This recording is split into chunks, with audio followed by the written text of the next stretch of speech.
Hi, I'm Dr. Vybhav Deraje. I'm a plastic surgeon at Aesthetica Veda.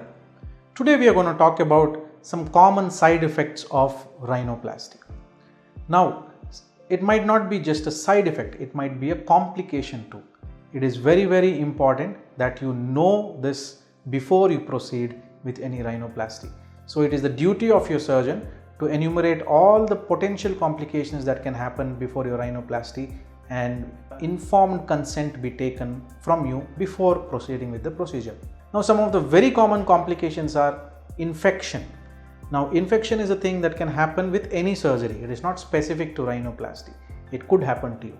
So we give something called as a prophylactic antibiotic so that you don't get these infections, or at least reduce the chances of getting this infection. Second most common complication is bleeding.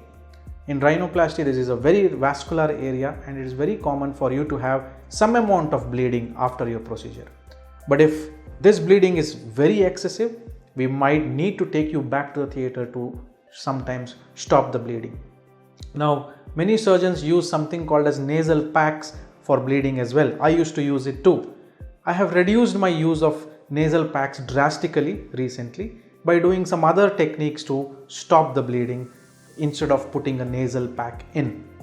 Third most complication that you can notice is some amount of swelling and bruising. This is common after surgery. So don't panic if you have some swelling and bruising around your eyes or around your nose after rhinoplasty.